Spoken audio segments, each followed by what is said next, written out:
He is going to honor us now with a speech about sexual harassment and what employers and social groups need to do. Please welcome to the podium Eliott Canter.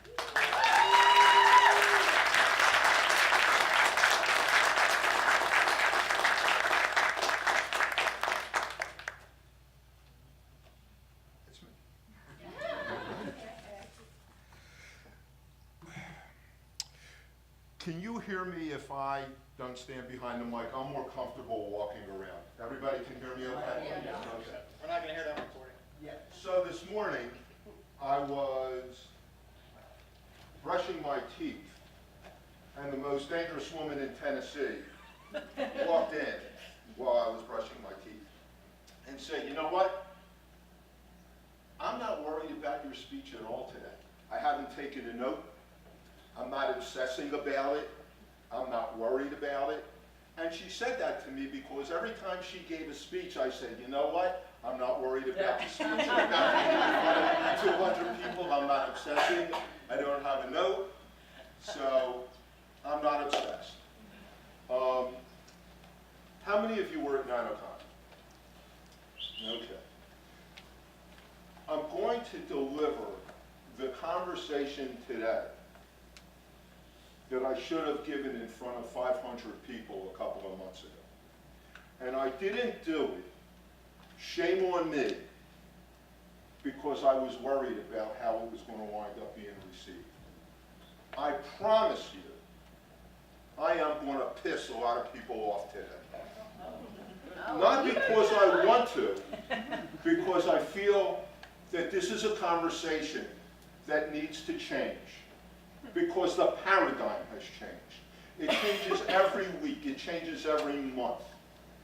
And we need to wind up looking at the reality of things the way they are, not the way we want them to be. We can have lofty goals of how we believe behavior should be.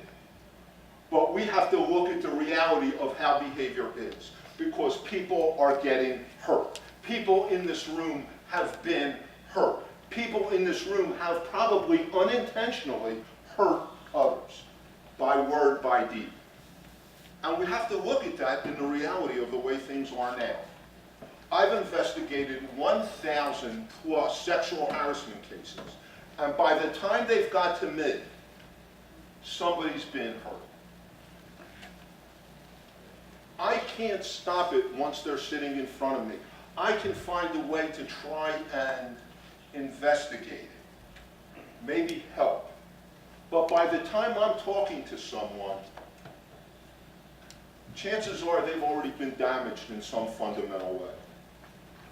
And I wish it wasn't so, but it is. There's a very different social construct between what happens in the workplace and how sexual harassment is handled there, and how sexual misconduct is handled every place else. Because sexual misconduct outside of the workplace is not sexual harassment, 99% of the time. They're very different things, even though the acts may be very similar. But the way that the law looks at it, the way society looks at it, and the way it's handled are extraordinarily different, and there's a reality to it, and that's the way it is. And I'm going to explain that to you today. In the workplace, if you work for an organization, the chances are you've gone through some sexual harassment or hostile work environment training. I like to say to you they're doing that because they're trying to protect the people that are in the organization. And they are themselves. They want to save their money because they don't want to get sued. Businesses typically, if they're a for-profit or not philanthropic, they're looking out for themselves. So the training that I used to give was generally an 8-hour training, 4 hours of sexual harassment, 4 hours of hostile work environment. And we went through processes, did role play, and we educated people on what sexual harassment and hostile work environment is. And if you violated it or if you were investigated for it, part of that information that came out in those organizations is typically you must participate in an investigation. Because if you don't, you could be terminated. So there are a variety of reasons why people participate, but mostly it's because they don't want to lose their jobs. In a social environment setting like ours, if someone comes to me and says that they've been,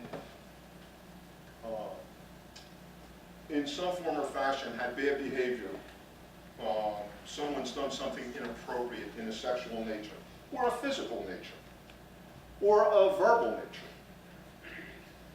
I can have a conversation with someone.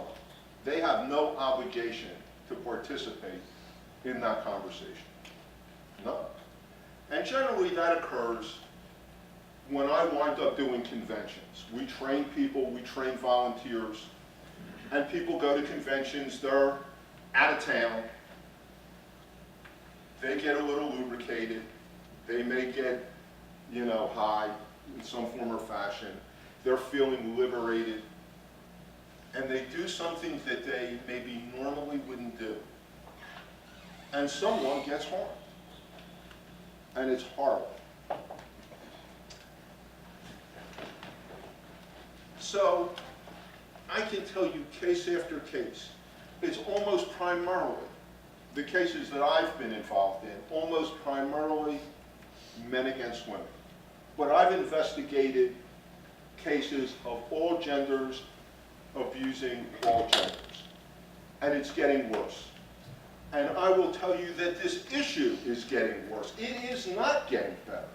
We can talk about it till we're blue in the face, and it's not getting better, it's getting hidden.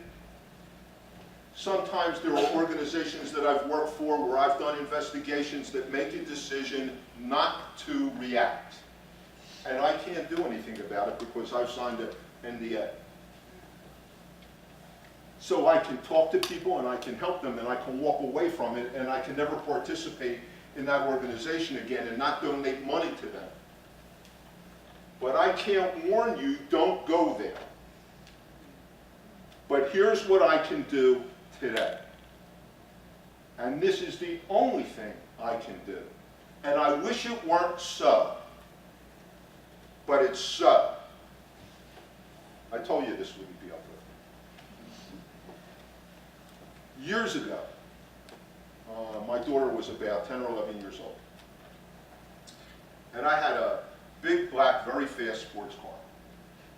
And I never wore a seatbelt, ever. And we used to go, I spent as much time as I could with her as possible. And anyway, we're in the car one day, and I'm getting ready to go, and my daughter, my little 11, 12-year-old daughter, puts her hand on mine as I'm getting ready to start the car, and she goes, "Daddy, I love you. Put your seatbelt on, please."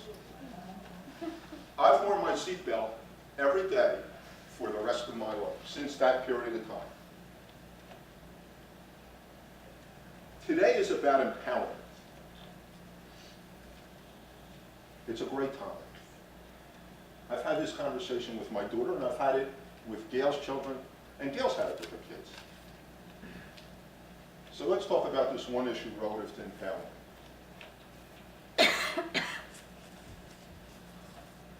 Nobody gets you drunk. You get you drunk. Nobody makes you go to visit somebody unless you choose to. You have control of what you do. Now, is there bad karma and bad fate or whatever you want to call it, where somebody may slip you a Mickey or you get into an accident? Absolutely, the fates. But for a good portion of your life, you control you. Ladies and gentlemen, I'm putting my hand over yours. Put your seatbelt on. Before you go to that person's house who may be your friend, think about it. Before you go out on that drink adventure with that person you know, because it's always, almost always somebody you know, think about it. Before you put yourself in a horrible position that you can't get out of, think about it. Put your seatbelt on. Think about what you're doing. And ladies and gentlemen, tell your kids, tell your friends, And it's not how it should be. We should have absolute protect for each other. We're a community. And you would think skeptics are better than this. You would think agnostics, atheists, humanists, free thinkers are better than this. And it's not about that. We have predators in our midst. They're religious and they're secular. And it doesn't make any difference. I'm putting my hand before you start your car where you see. Thanks very much.